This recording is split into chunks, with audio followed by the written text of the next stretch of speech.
बार की बात है। रमा की दो बहुएं थी, रश्मि और इंदु। एक को वो अपनी पसंद से लेके आई थी और दूसरी उसके खुद के बेटे ने पसंद की थी, जिसका नाम इंदु था। इंदु को उसकी सास पसंद नहीं करती थी और दूसरी बहू रश्मि को बहुत पसंद करती थी। रश्मि, इधर तो आओ। देखो, तुम्हारे लिए मैंने कंगन बनवाए हैं। अरे वाह मम्मी जी, दिखाओ। ये देखो, सोने के हैं। ये क्या मम्मी जी, इतने पतले से? ये भी कोई कंगन है? हमारे मायके में तो ऐसे कंगन नौकरानी भी नहीं पहनती। अरे, तू चिंता क्यों करती है? अगली बार इससे भी महंगे कंगन बनवाऊंगी तेरे लिए। अभी के लिए तो रख ले बेटा। चलो ठीक है, आप कह रही हैं तो। मम्मी जी, मेरे लिए आप कुछ नहीं लाई? हाँ, ये लो। इंदु बहुत खुशी खुशी बॉक्स खोलती है तो देखती है कि एकदम सिंपल सी लाल रंग की चूड़ियां होती है। इंदु सब कुछ देख रही होती है, उसे बिल्कुल भी अच्छा नहीं लगता, पर इससे इंदु की सास को कोई भी फर्क नहीं पड़ता। वो तो हमेशा उससे बुरा ही बर्ताव करती थी।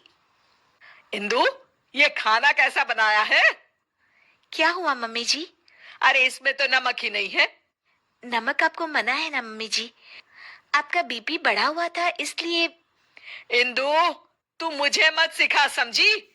जैसा खाना सबके लिए बनता है वैसा ही खाना मेरे लिए भी बनाया कर।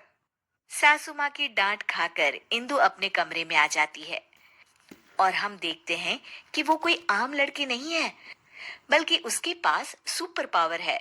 चुटकी बजाती है और कमरा अपने आप साफ हो जाता है। पर घर के सारे काम वो अपने आप ही करती थी। सफाई करना, कपड़े धोना, खाना बनाना, ये सब उसने बहू बनने के लिए सीख लिया था। इंदु, एक काम तुम ठीक से नहीं करती। अरे, मैंने तुमसे कहा था कि पीली साड़ी प्रेस करके रखना, और तुमने लाल वाली कर दी। सॉरी मम्मी जी, घर में इतना सारा काम होता है, मुझसे गलती हो गई। कितना काम होता है सब दिखता है मुझे। तो फिर आपको ये क्यों नहीं दिखता कि रश्मि दीदी तो कोई भी काम नहीं करती? उससे तुम अपनी बराबरी मत करो, समझी? क्यों मम्मी जी, मैंने ऐसा क्या किया है जो आप मेरे साथ ऐसा बर्ताव करती हैं? तुम उसकी जगह कभी नहीं ले सकती। उसे मैं पसंद करके लाई थी, और तुम मैं क्या मम्मी जी, रुक क्यों गई? तभी वहां रश्मि आ जाती है। तुम तो अनाथ थी, समझी? वो तो आकाश भैया पता नहीं कहां से तुम्हें पसंद करके लाए और हमारे ऊपर थोप दिया। इंदु को ये सब सुनकर बहुत बुरा लगता है और वो अपने कमरे में चली जाती है। फूट फूट कर रोने लगती है। इतने में अचानक उसकी माँ की रूह उसके सामने आ जाती है। इंदु, उठो बेटा। माँ, ये लोग मुझे बहुत बुरा भला कहते हैं। कोई बात नहीं बेटा, तुम आकाश से बहुत प्यार करती हो, इसीलिए तो इंसानों की दुनिया में रह रही हो। मैं तो तुमसे हमेशा से कहती आई हूँ कि चलो यहाँ से अपनी दुनिया में। हाँ माँ, पर अब मुझसे बर्दाश्त नहीं होता। तो चलो मेरे साथ वापस हमारी अपनी दुनिया में इंदु।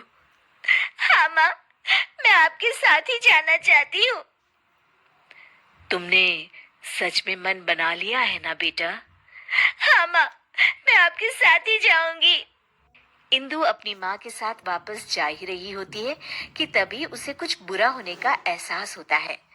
एक मिनट माँ, मुझे लग रहा है कि कुछ बुरा होने वाला है।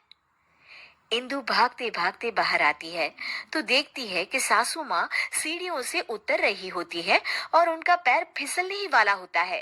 तभी इंदु बहुत तेज भागती है और आके सासू माँ को बचा लेती है, पर इसमें इंदु को चोट लग जाती है।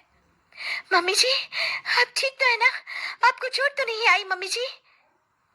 इंदु की ये बात सुनकर सासू माँ को एहसास होता है कि इंदु कितनी अच्छी है और उनका कितना ख्याल रखती है। खुद जख्मी होते हुए भी वो सास की परवाह कर रही है। बेटा, चोट तो तुझे आ गई और तू अभी भी मेरी परवाह कर रही है। थैंक यू बेटा, थैंक यू। अगर तू न होती तो न जाने क्या होता। नहीं नहीं मम्मी जी, जब तक मैं हूँ आपको कुछ नहीं होगा। मुझे माफ कर देना बहू, मैंने हमेशा तेरे साथ बहुत बुरा बर्ताव किया। अरे नहीं मम्मी जी, प्लीज आप इस तरह माफी मत मांगिए। इंदु, इधर तो आओ बहू। जी मम्मी जी। ये लो तुम्हारे लिए।